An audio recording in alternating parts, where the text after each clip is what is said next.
होशे नबी की पुस्तक 4 अध्याय उसके पहले पद में इस प्रकार से लिखा है, हे इस्राएलियों, यहोवा का वचन सुनो, इस देश के निवासियों के साथ यहोवा का मुकदमा है।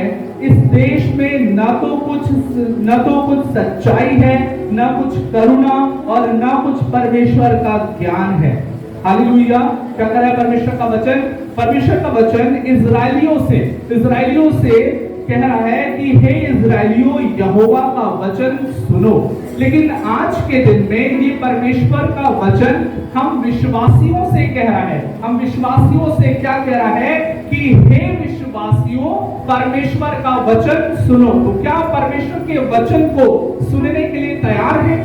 हाँ, अगर आज के दिन आप परमेश्वर के वचन को सुनने के लिए तैयार हैं, तो आप परमेश्वर के वचन को सुनेंगे और अपने हृदय में उसको बसने देंगे। हालेलुया। क्या करेंगे? अपने कानों से सुनेंगे और अपने हृदय में बसने देंगे। और इसमें लिखा है, इस देश के निवासियों के साथ यहोवा का मुकदमा है।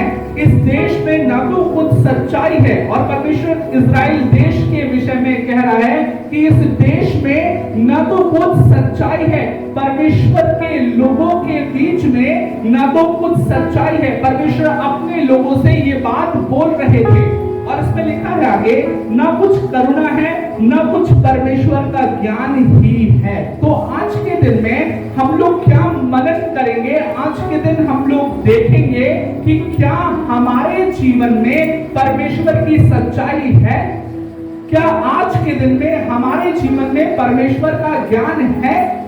और अगर परमेश्वर का ज्ञान हमारे जीवन में नहीं है, तो वो परमेश्वर के ज्ञान के अभाव के कारण हमारे जीवन का क्या निर्णय हो सकता है, हमारे जीवन का क्या अंत होगा, इस बात को हमें समझने की आज के दिन जरूरत है। फिर से मैं आपके लिए पढ़ूंगा। परमेश्वर का वचन क्या कह रहा है? ना कुछ परमेश्वर का ज्ञान ही है। और हमें आज के दिन सोचने की जरूरत है, अपने जीवन को जांचने की जरूरत है कि क्या हमारे जीवन में परमेश्वर का ज्ञान है। और परमेश्वर का ज्ञान है तो वो कितना प्रतिशत है? जैसे मैंने आपको बताया कि परमेश्वर की सबसे पहली इच्छा ये है कि आप उस पर विश्वास करें, और विश्वास करके आप क्या करें? पहले परमेश्वर के राज्य और उसकी धार्मिकता को खोजें। और यहाँ परमेश्वर का वचन क्या बता रहा है? ये परमेश्वर का वचन कह रहा है कि परमेश्वर का ज्ञान ही नहीं है। हालेलुया। परमेश्वर के लोग, परमेश्वर के मानने वाले लोग, परमेश्वर पर विश्वास करने वाले लोग, परमेश्वर के कहलाने वाले लोग, मसीह इजरायली परमेश्वर यहोवा के जानने वाले लोग, उनके जीवन में सोचिए परमेश्वर का ज्ञान ही नहीं है। और जब ज्ञान नहीं होता है मेरे प्रियो, तो हमारे जीवन का क्या अंत होता है? जब हमारे जीवन में परमेश्वर का ज्ञान नहीं होता है, तो 6 पद में देखिए क्या लिखा है। 6 पद में, होशे नबी की पुस्तक 4 अध्याय उसके 6 पद देखिए क्या लिखा है। मेरे ज्ञान के न होने से मेरी प्रजा नष्ट हो गई। अपने प्रजा के विषय में परमेश्वर होशे नबी से कह रहे हैं, और वो क्या बता रहे हैं? मेरे ज्ञान के न रहने से मेरी प्रजा नष्ट हो गई। अर्थात यहाँ पे सबसे पहली बात जो हमें समझनी है, वो क्या समझनी है? लिखा है मेरे ज्ञान, अर्थात उस परमेश्वर का ज्ञान। और उस परमेश्वर का ज्ञान हमें कैसे मिलता है? इस वचन के द्वारा मिलता है। उस परमेश्वर का ज्ञान हमें कैसे प्राप्त होता है? इस परमेश्वर के वचन के द्वारा प्राप्त होता है। और परमेश्वर एक दुख को यहाँ पर प्रकट कर रहे हैं, एक दुख की बात परमेश्वर यहाँ बता रहे हैं और बोल रहे हैं। उनके हृदय में एक दुख है और वो दुख बांट रहे हैं। वो क्या बांट रहे हैं? कि मेरे ज्ञान के न होने से मेरी प्रजा नष्ट हो गई। प्रजा का क्या हो गया? अंत हो गया। वो जो प्रजा जो मेरी कहलाती थी, वे क्या हो गई? वो नष्ट हो गई। अर्थात हमें आज के दिन ये जानने की जरूरत है कि ज्ञान का मतलब होता क्या है। क्या मतलब है ज्ञान का? ज्ञान को इंग्लिश में बोलते हैं नॉलेज। क्या बोलते हैं? नॉलेज, और नॉलेज का मतलब होता है इंफॉर्मेशन, जानकारी, किसी भी चीज की जानकारी। हमें आज के दिन में अगर परमेश्वर के वचन के बारे में जानकारी नहीं है तो ये एक ऐसी बात है जो हमें नष्ट कर सकती है, जो हमारे जीवन को नष्ट करने वाले ढलान पर खड़ा कर सकता है, जो मृत्यु के ढलान पर खड़ा कर सकता है। तो मेरे प्रियो, आज के दिन में हमें ये समझना है, हमें देखना है, क्या हम भी ऐसी प्रजा हैं जिनके जीवन में परमेश्वर का ज्ञान नहीं है? क्या हम भी ऐसी प्रजा हैं जिनके विषय में परमेश्वर होशे नबी की पुस्तक में होशे नबी से कह रहे थे कि मेरे प्रजा, मेरे लोगों के पास मेरा ज्ञान ही नहीं है?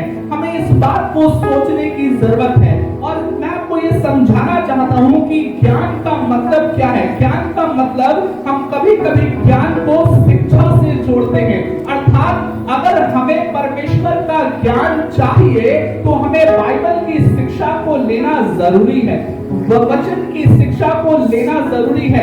अगर हमारे जीवन में परमेश्वर के वचन की शिक्षा नहीं है तो हमारे जीवन में परमेश्वर का ज्ञान नहीं है, और अगर ज्ञान नहीं है तो क्या होगा? बाइबल बता रही है, मेरे ज्ञान के न होने से मेरी प्रजा नष्ट हो गई। और ये बात हमारे जीवन में भी लागू होती है।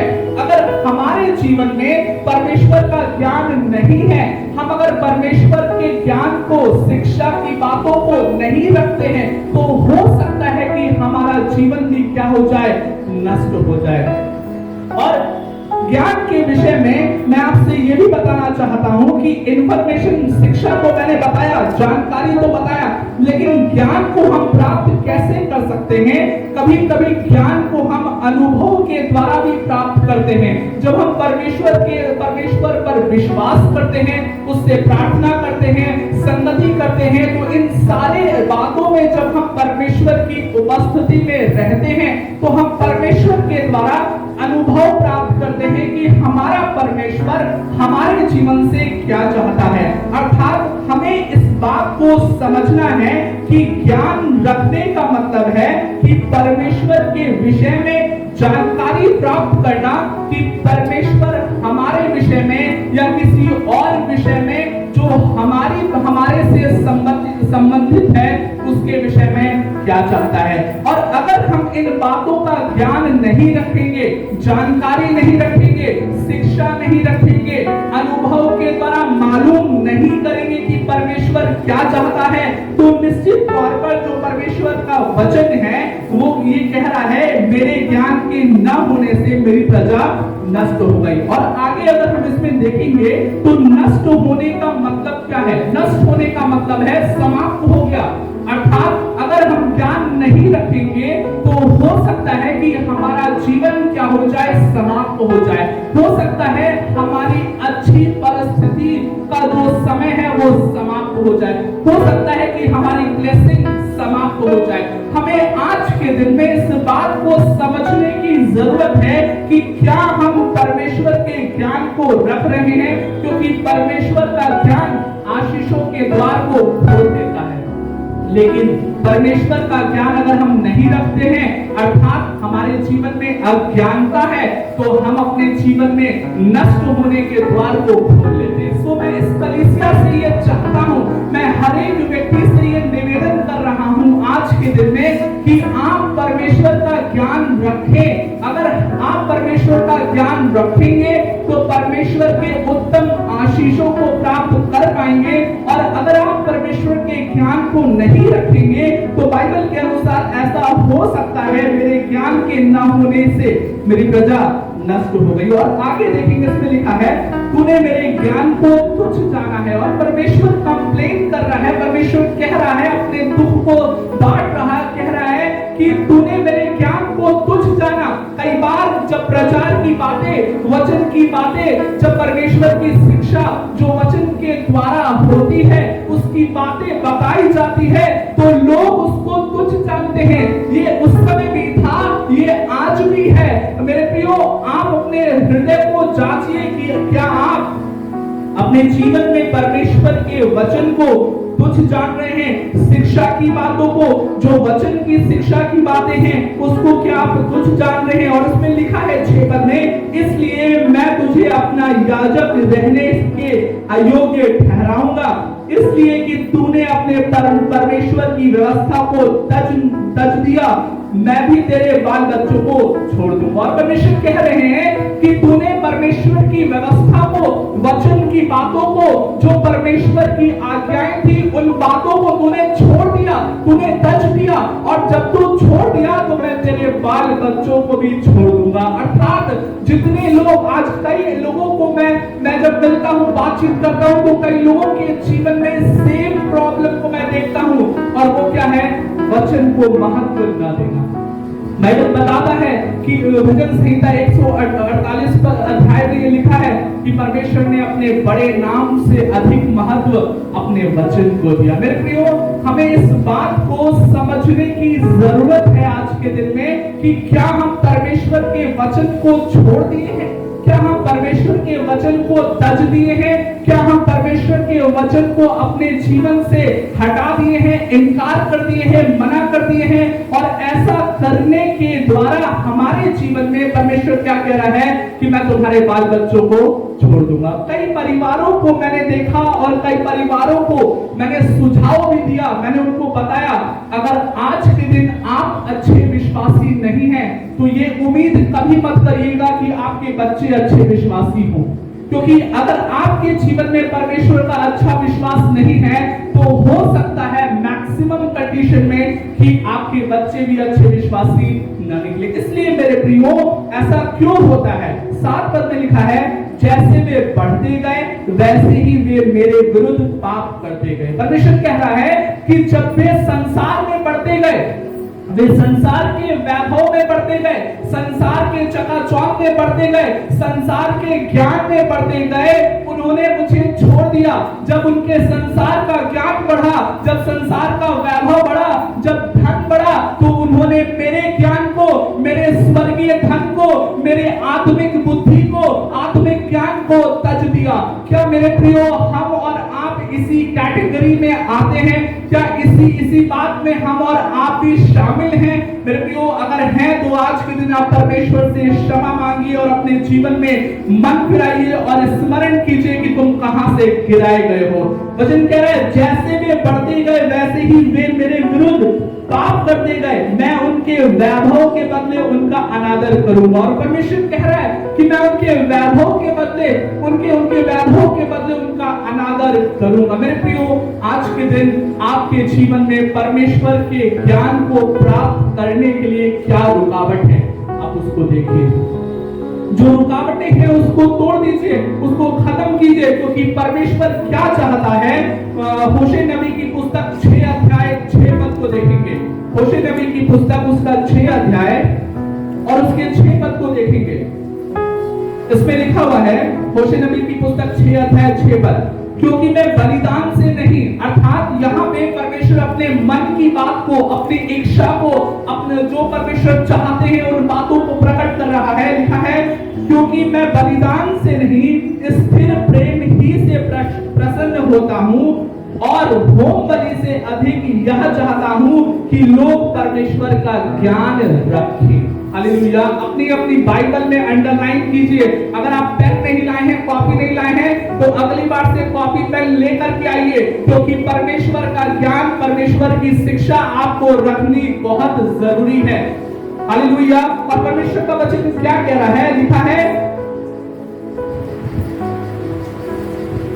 है इसमें, और होम बलि से अधिक यह चाहता हूं कि लोग परमेश्वर का ज्ञान रखें। परमेश्वर अपने विषय में बता रहे हैं, और वो क्या बता रहे हैं कि लोग क्या रखें? लोग परमेश्वर का ज्ञान रखें। क्या आज के दिन आप ज्ञान रख रहे हैं? और ज्ञान रखने का मतलब क्या है? ज्ञान रखने का मतलब ये नहीं है कि आप प्रभु यीशु मसीह को जानते हैं कि वो आपके पापों के लिए मारा गया, गाड़ा गया और तीसरे दिन मुर्दों में से जी उठा। ज्ञान रखने का ये मतलब नहीं है। ये ज्ञान को जानना है, ये जानकारी का आपको पता है, लेकिन जो व्यक्ति अपने जीवन में ज्ञान रखता है, वो व्यक्ति अपने जीवन में ज्ञान के बातों के अनुसार चलता है। और दूसरे शब्दों में मैं अगर आपसे कहूं तो जो व्यक्ति ज्ञान रखता है वो ज्ञान की बातों में स्थिर रहता है, अर्थात उसका चाल चलन ज्ञान के बातों के अनुसार रहता है। अपने जीवन को इस विषय में हम सभी को जांचने की जरूरत है कि हमारे पास जानकारी है या हम जानकारी को अपने जीवन में अमल कर रहे हैं, लागू कर रहे हैं। इन दोनों में अंतर है। और परमेश्वर क्या कह रहा है कि ज्ञान को रखो। ज्ञान को रखने का मतलब कि तुम ज्ञान में स्थिर रहो। परमेश्वर ये नहीं चाहता है कि तुम कहो कि प्रभु मैं आप पर विश्वास करता हूं लेकिन वचन के अनुसार काम ही नहीं करते, तो वैसा विश्वास किसी काम का नहीं। इसलिए मेरे प्रियो, ज्ञान रखने का मतलब ये नहीं है कि आपको इंफॉर्मेशन है, आपको जानकारी है। ज्ञान रखने का मतलब है जानकारी के साथ आप उस जानकारी के अनुसार चल भी रहे हैं, अर्थात उस जानकारी में, उस ज्ञान की बातों में स्थिर हैं। और इसीलिए परमेश्वर का वचन सबो कुलुसियों की पुस्तक उसका 3 अध्याय बोलेंगे, कुलुसियों की पुस्तक उसका 3 अध्याय, इसलिए परमेश्वर का वचन कहता है, कुलुसियों का पुस्तक उसका 3 अध्याय, कुलुसियों की पुस्तक उसका 3 अध्याय उसके 16 पद में लिखा है, मसीह के वचन को अपने हृदय में अधिकाई से बसने दो। और यहाँ पे भी क्या कह रहा है, मसीह के वचन को अधिकाई से अपने हृदय में क्या करो, बसने दो, ताकि परमेश्वर का वचन जब तुम्हारे हृदय में बसेगा तो वो तुम्हारे जीवन को उस वचन के अनुसार चलाने में मदद करेगा और वो तुम्हें सिखाएगा कि तुम्हें परमेश्वर के वचन के अनुसार कैसे चलना है। वचन क्या रहा है, 16 पद, मसीह के वचन को अपने हृदय में अधिकाई से बसने दो। आज के दिन हमें देखने की जरूरत है हमारे जीवन में क्या अधिकाई से वचन बस रहा है या केवल वचन बस रहा है। और अगर अधिकाई से वचन नहीं बस रहा है तो मेरे प्रियो, हमें इस बात को सोचने की जरूरत है कि कहीं ना कहीं हम मृत्यु के ढलान पे तो नहीं खड़े हैं। कहीं ना कहीं जो आशीष परमेश्वर हमें देना चाहता है, क्या उससे हम वंचित तो नहीं हो जाएंगे। हमें इस बात को गहराई से समझने की जरूरत है, क्योंकि परमेश्वर ये नहीं चाहते कि हमारे जीवन में केवल वचन रहे। परमेश्वर चाहते हैं अधिकाई से रहे। उस अधिकाई वर्ड को अपनी बाइबल में अंडरलाइन कर लीजिए और प्रार्थना कीजिए अपने जीवन में कि प्रभु मेरे जीवन में तेरा वचन अधिकाई से बसने पाए, ताकि मैं तेरे वचन के अनुसार अपने जीवन के हर काम को करने पाऊं। ये बात हमें सोचने और मनन करने की जरूरत है मेरे प्रियो।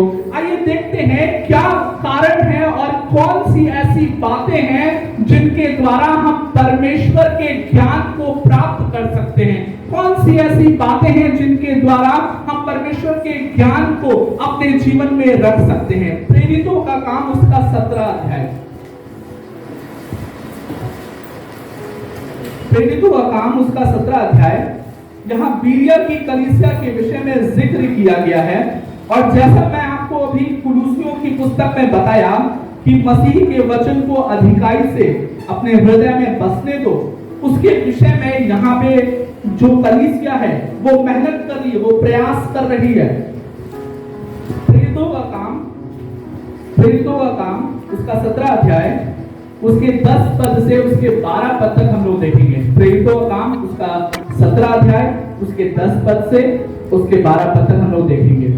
इसमें लिखा है, भाइयों ने तुरंत रात ही रात पौलुस और सिलास को बीरिया भेज दिया और वे वहां पहुंचकर यहूदियों के आराधनालय में गए। पौलुस और सिलास कहां जा रहे हैं? यहूदियों के आराधनालय में, प्रार्थना भवन में जा रहे हैं। और लिखा है ये लोग तो थिस्सलुनीके के यहूदी से भले थे, अर्थात बाइबल बता रही है कि बीरिया के जो विश्वासी थे वो थिस्सलुनीके के विश्वासी से क्या थे? अच्छे थे। और इसमें लिखा है आगे, और उन्होंने बड़ी लालसा से वचन ग्रहण किया। क्या लिखा है? उन्होंने बड़ी लालसा से परमेश्वर के वचन को ग्रहण किया। और मैंने कई बार आपको ये बताया है, ग्रहण करने का मतलब सुनना नहीं होता है। ग्रहण करने का मतलब है सुनकर उस पर चलना। क्या हम और आप परमेश्वर के वचन को ग्रहण करने के लिए लालसा से बैठे हैं, यहाँ जो कलीसिया थी ये वचन गवाही दे रहा है, उन्होंने बड़ी लालसा से कैसे ग्रहण किया, बड़ी लालसा से परमेश्वर के वचन को क्या किया, ग्रहण किया। और जब यहाँ पे लिखा है आगे, वचन को ग्रहण किया और प्रतिदिन पवित्र शास्त्र में ढूंढते रहे कि ये बात जो ही है कि नहीं। इसलिए उनमें से बहुतों ने, और यूनानी कुलीन स्त्रियों में से और पुरुषों में से भी बहुतों ने विश्वास किया। वे क्या करते थे मेरे प्रियो, वे प्रतिदिन ढूंढते थे। और इसीलिए मैं आपसे कह रहा हूं कि मसीह के वचन को अधिकाई से अपने हृदय में बसने दो। वो वचन बसेगा कैसे, जब आप ढूंढेंगे। वे प्रतिदिन क्या करते थे, ढूंढते थे। वे प्रतिदिन इस लालसा में रहते थे कि परमेश्वर के जन आएंगे, परमेश्वर के दास लोग आएंगे और वो हमें वचन सिखाएंगे। यीशु मसीह ने जिन्हें प्रेरित कहा, यीशु मसीह ने जिन्हें दास करके संबोधित किया, वे आएंगे और वे क्या करेंगे, वे वचन सिखाएंगे। और ये वचन इस बात की गवाही दे रहा है कि वे वचन सुनने के लिए प्यासे थे, वे वचन सुनने के लिए इंतजार करते थे, वे वचन सुनने के लिए जागरूक रहते थे, वे वचन सुनने के लिए समय निकालते थे, वे वचन सुनने के लिए परमेश्वर के दासों की बातों को सुनते थे। और इसमें इसीलिए लिखा है, उन्होंने बड़ी लालसा से वचन ग्रहण किया। और वे सुनते थे, उनके कान भी खुले थे, उनका मन भी खुला था, उनका हृदय भी खुला था, ताकि परमेश्वर का वचन जो उनके हृदय में बोया जाता है वो अधिकाई से बसने पाए और फल लेकर के आने पाए। मेरे प्रियो, क्या हम और आप ऐसी कलीसिया हैं? और बाइबल ये बता रहा है कि उन्होंने केवल वचन ही नहीं सुना, परंतु जब उन्होंने वचन सुना तो उन्होंने विश्वास भी किया उस परमेश्वर के वचन पर। अर्थात क्या हम जब परमेश्वर के वचन को सुनते हैं तो क्या विश्वास करते हैं, पहली बात, या हम अपने जीवन में इब्रानियों 4 अध्याय उसके 7 पद के अनुसार क्या हम अपने मन को कठोर कर लेते हैं? वचन कहता है कि जब आज तुम परमेश्वर के वचन को सुनो तो अपने मन को कठोर ना करना। हम आज के दिन क्या अपने मन को कठोर कर रहे हैं, या हम आज के दिन परमेश्वर के वचन को अपने हृदय में अधिकाई से बसने दे रहे हैं? ये चुनाव मेरे प्रियो हमारा और आपका है। इसमें परमेश्वर हमसे कोई जबरदस्ती नहीं करेगा। इस बात का चुनाव आपके हाथों में स्वतंत्र रूप से दिया गया है कि आपको वचन सुनने के बाद क्या करना है, कैसे अमल करना है। क्या आप जागरूक रहना चाहते हैं? क्या आप वचन को सुनने के लिए समय देना चाहते हैं या नहीं देना चाहते हैं? ये संपूर्ण रीति से आप पर निर्भर करता है। परमेश्वर इन बातों के लिए कोई जबरदस्ती नहीं करता। और अगर रोमियो 12 अध्याय उसके 2 पद में देखेंगे तो उसमें क्या लिखा है, आइए हम पढ़ते हैं। रोमियो 12 अध्याय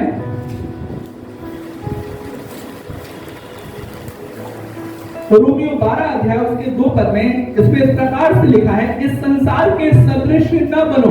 बिरिया की कलीसिया जो थी वे परमेश्वर के वचन को ढूंढ रही थी। और मैंने आपको बताया होशे नबी की पुस्तक से उसके 6 अध्याय से मैंने बताया कि परमेश्वर क्या चाहता है कि मनुष्य उसका ज्ञान रखे, है ना। और यहाँ पे हम क्या देखते हैं बिरिया की कलीसिया में कि लोग परमेश्वर के वचन को प्रतिदिन ढूंढते थे।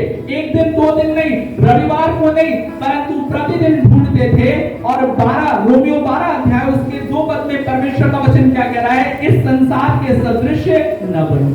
जब परमेश्वर का वचन हमारे हृदय में अधिकाई से बसेगा तभी हम संसार के सदृश नहीं बन सकते, हम परमेश्वर के सदृश बन सकते हैं, क्योंकि परमेश्वर ने हमें अपनी समानता और हमें अपने स्वरूप में रचा है। परंतु तुम्हारे मन के नए हो जाने से तुम्हारा चाल चलन भी बदलता जाए, जिससे तुम परमेश्वर की भली, भावती और सिद्ध इच्छा अनुभव से मालूम करते जाओ। और परमेश्वर हमारे जीवन में ये चाहता है कि एक विश्वासी होने के नाते हम परमेश्वर की भली इच्छा को जाने, हम परमेश्वर की सिद्ध इच्छा को जाने, हम परमेश्वर की भावती इच्छा को जाने। इसमें लिखा है दूसरे पद में, मैं फिर से पढ़ूंगा आपके लिए और सब लोग ध्यान देंगे। परमेश्वर की भली और भावती और सिद्ध इच्छा, और इसको अगर अलग अलग पढ़ें तो उसमें लिखा है भली इच्छा, भावती इच्छा और सिद्ध इच्छा। भली इच्छा का मतलब है कि ऐसी इच्छा जिसको परमेश्वर चाहता है, जो वचन के अनुसार है। भावती इच्छा का मतलब है ऐसी इच्छा जो परमेश्वर को भाता है, परमेश्वर को अच्छा लगता है और वो चाहता है कि मनुष्य ऐसा करे। और सिद्ध इच्छा का मतलब है जो परमेश्वर का वचन हमें सिखा रहा है, उन बातों को हम कैसे मालूम करें, अपने अनुभव के द्वारा मालूम करें। अर्थात हमारे जीवन में ज्ञान कैसे आ सकता है। पहली बात मैंने आपको बताई कि ज्ञान प्राप्त करने के लिए, परमेश्वर का ज्ञान प्राप्त करने के लिए आपको परमेश्वर के वचन से ढूंढना पड़ेगा। दूसरी बात जो हम परमेश्वर के ज्ञान को प्राप्त कर सकते हैं वो अपने जीवन में परमेश्वर पर विश्वास करके, और जब हम अनुभव करते हैं उस अनुभव के द्वारा हम क्या कर सकते हैं, परमेश्वर के ज्ञान को प्राप्त कर सकते हैं। और तीसरी बात, परमेश्वर हमें क्या करता है, ज्ञान देता है। दूसरा इतिहास उसके पहले अध्याय से हम देखेंगे। जब हम प्रार्थना करते हैं, परमेश्वर से कहते हैं, तो परमेश्वर हमें क्या करता है, ज्ञान से भरता है। दूसरा इतिहास उसका पहला अध्याय, इसमें लिखा है, दूसरा इतिहास उसका पहला अध्याय, उसमें हेडिंग में ही लिखा है, बुद्धि के लिए सुलेमान की प्रार्थना। अर्थात जब हम प्रार्थना करते हैं, जब हम परमेश्वर से कहते हैं कि प्रभु तू मुझे अपने ज्ञान से भर दे, अपनी बुद्धि से भर दे, तो परमेश्वर हमें ज्ञान और बुद्धि से भर देता है। और वचन क्या कहता है, होशे नबी की पुस्तक 4 अध्याय उसके 6 पद में, कि ज्ञान न रहने की वजह से मेरी प्रजा नष्ट हो गई। अगर हम नष्ट होने से बचना चाहते हैं तो हमें ढूंढना पड़ेगा। अगर हम नष्ट होने से बचना चाहते हैं तो अनुभव के द्वारा मालूम करना पड़ेगा। पवित्र आत्मा जो हमें दिया गया है वो हमें अनुभव कराएगा और हमें परमेश्वर से प्रार्थना करना पड़ेगा। देखिए बहुत अच्छी प्रार्थना यहाँ पे सुलेमान ने किया है। दूसरा इतिहास उसका पहला अध्याय उसके 7 पद से हम देखेंगे।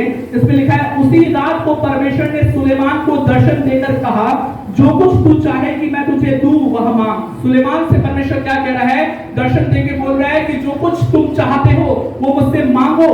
और इसमें लिखा है आगे 8वें पद में, सुलेमान ने परमेश्वर से कहा, तू मेरे पिता दाऊद पर बड़ी करुणा करता रहा और मुझको उसके स्थान पर राजा बनाया है।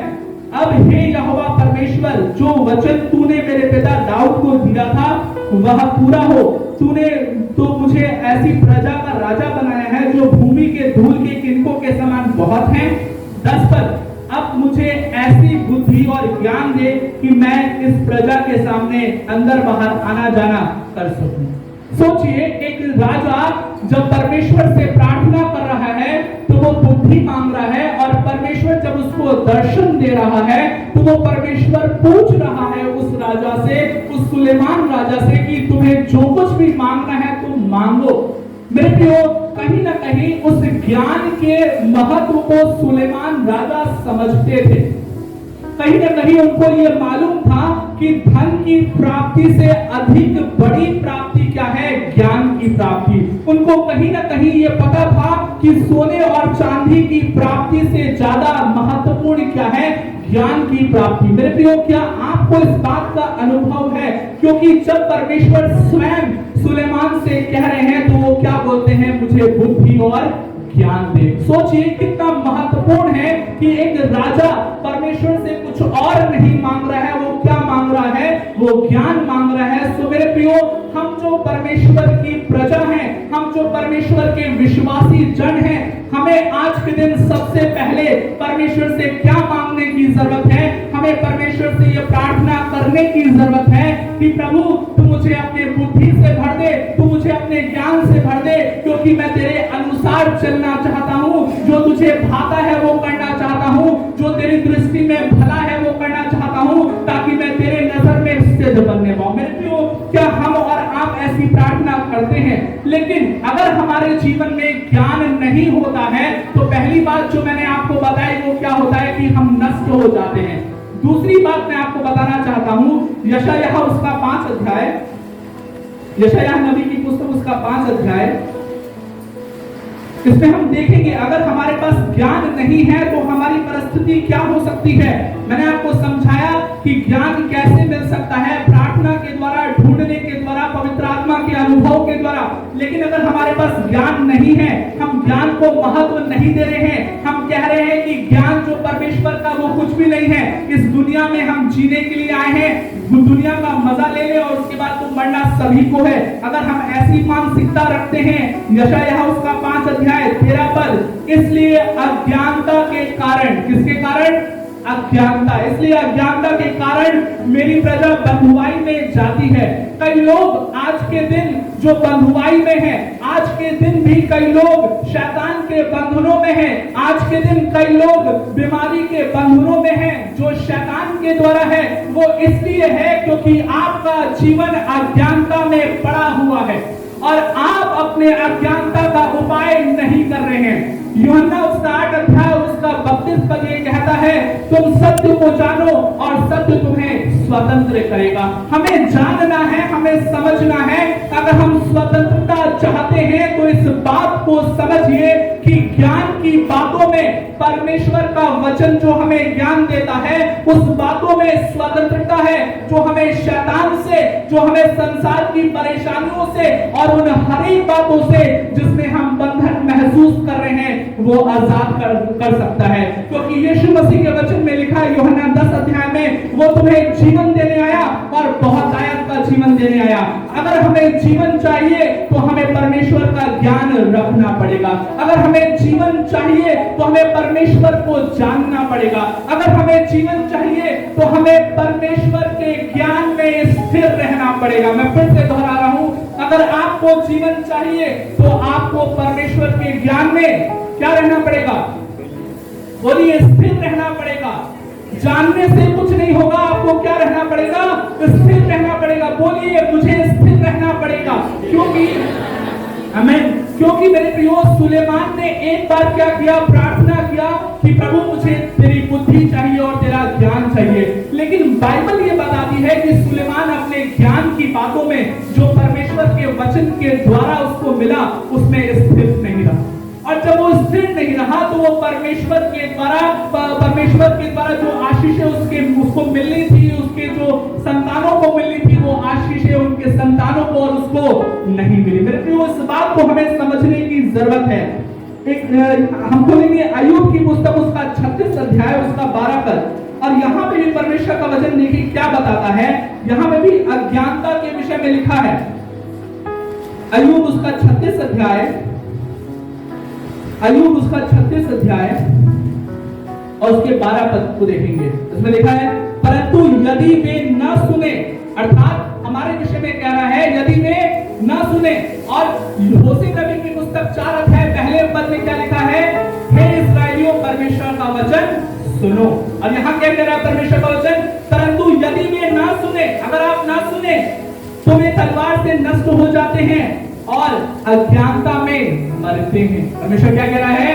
वचन क्या कह रहा है? वे अज्ञानता में मरते हैं। अर्थात वही बात जो होशे नबी की पुस्तक 4 अध्याय 6 पद में है कि ज्ञान न रहने के कारण मेरी प्रजा नष्ट हो जाती है।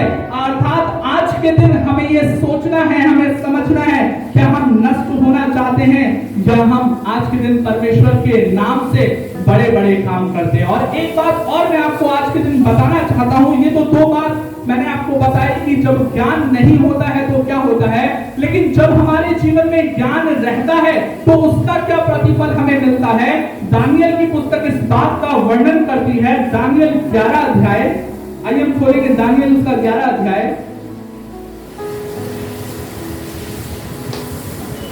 दानियल की पुस्तक उसका 11 अध्याय और उसके 32 पद में लिखा है, कोई भी जन पढ़ देगा इसको। दानियल 11 अध्याय उसका 32 पद। और जो लोग दुष्ट होकर वाचा को तोड़ेंगे, उनको पर चिट्ठी हमसे बातें कह कहकर भक्ति हीन कर देगा।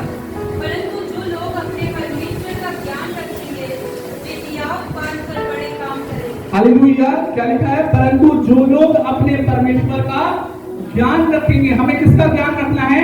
अपने परमेश्वर का। जो लोग परमेश्वर का ज्ञान रखेंगे, हालेलुया, परंतु जो लोग अपने परमेश्वर का ज्ञान रखेंगे वे हियाव बांधकर बड़े काम करेंगे। सो मेरे प्रियो, ये निर्णय आपका है कि आप ज्ञान रखना चाहते हैं या आप अज्ञानता में जीना चाहते हैं। आइए देखेंगे दूसरा यूहन्ना उसका 1 अध्याय उसके 8 और 9 पद में क्या लिखा है? दूसरा यूहन्ना उसका 1 अध्याय और उसके 8 और 9 पद में देखेंगे। अर्थात इसमें इस प्रकार से लिखा है, अपने विषय में चौकस रहो। अर्थात जो भी बातें आज के दिन आपको बताई गई है उसमें आपको क्या रहना है? चौकस रहना है कि आपको ज्ञान रखना है कि नहीं रखना है। अगर ज्ञान रखेंगे तो क्या करेंगे? बड़े बड़े काम करेंगे, हालेलुया। लेकिन ज्ञान नहीं होगा तो क्या हो जाएंगे? हम नष्ट हो जाएंगे। और इसमें यही लिखा है दूसरा यूहन्ना उसके पहले अध्याय के 8 पद में, अपने विषय में चौकस रहो कि जो परिश्रम हमने किया है उसको तुम गवा ना दो। जो परिश्रम यहां से मैं कर रहा हूं, यहां से जो टीम के लोग कर रहे हैं, उसको आप गवा ना दें, हालेलुया। वरन उसका पूरा प्रतिफल पाओ। और परमेश्वर क्या चाहता है कि जो परिश्रम यहां से हो रहा है, जो परिश्रम आप कर रहे हैं, उस परिश्रम का पूरा प्रतिफल आप क्या करें? आपको मिलने पाए। 9 पद, जो कोई मसीह की शिक्षा से आगे बढ़ जाता है और उसमें बना नहीं रहता, उसके पास परमेश्वर नहीं। जो कोई उसकी शिक्षा में स्थिर रहता है उसके पास पिता भी है और पुत्र भी, हालेलुया। और परमेश्वर का वचन यही बता रहा है कि अगर हम शिक्षा में स्थिर रहेंगे, शिक्षा का मतलब मैंने आपको बताया ज्ञान की बातों में, परमेश्वर की जानकारी की बातों में अगर हम स्थिर रहेंगे तो हमारे साथ परमेश्वर भी है और हमारे साथ पिता भी है और उसका पवित्र आत्मा भी है। लेकिन हम स्थिर नहीं रहेंगे तो निश्चित है कि हम नष्ट हो जाएंगे। और बाइबल ये बताती है कि मृत्यु का मतलब है परमेश्वर से अलगाव। और यहाँ पे यही बात कह रहा है परमेश्वर का वचन कि उसके पास परमेश्वर नहीं। सो अपने जीवन को जांचिए कि क्या आप शिक्षा में स्थिर हैं, क्या परमेश्वर की बातों में स्थिर हैं। क्या आपका जीवन ऐसा तो नहीं कि एक दिन विश्वास कर लिए और दूसरे दिन झूठ बोल दिए। क्या आपका जीवन समझौता तो नहीं कर रहा है कि चलिए थोड़ा सा झूठ बोल देते हैं, परमेश्वर समझ जाएगा, परमेश्वर नहीं डांटेगा। क्या आपका जीवन स्थिर रूप से संपूर्ण रीति से क्या परमेश्वर के वचन की जानकारी के अनुसार चल रहा है, या आज के दिन आप परमेश्वर के वचन के साथ, परमेश्वर के ज्ञान की बातों के साथ समझौता कर रहे हैं। कई बार मैं आपको ये समझाता हूं कि आपको रविवार को समय पे आना है, लेकिन हर बार मैं ये देखता हूं कि कुछ लोग समय पे नहीं आते। आप समझौता कर रहे हैं, आप परमेश्वर की बातों से समझौता कर रहे हैं, लेकिन वही दूसरी तरफ अगर आपको ऑफिस जाना है, दुकान जाना है, रेलवे स्टेशन जाना है, डॉक्टर के पास जाना है, तो आप समय से 2 घंटा पहले जाएंगे। क्या आप समझौता कर रहे हैं? आप चौकस हैं? हालेलुया। मेरे प्रियो, इस बात को हमें समझने की जरूरत है। अंत में एक वचन देकर के मैं अंत करूंगा। पहला यूहन्ना 2 अध्याय उसका 17 पद, पहला यूहन्ना 2 अध्याय उसका 17 पद, इसमें इस प्रकार से लिखा है, संसार और उसकी अभिलाषाएं दोनों मिटते जाते हैं। हालेलुया।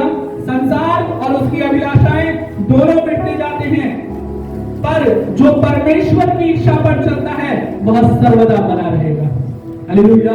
जो परमेश्वर की इच्छा पर, उसके ज्ञान की बातों पर, उसकी शिक्षा की बातों पर, उसके सिखाए हुए मार्गों पर जो चलता है वो अंत तक बना रहेगा, अर्थात अनंत जीवन पाएगा और यीशु मसीह के साथ रहेगा। आइए प्रार्थना में चलेंगे।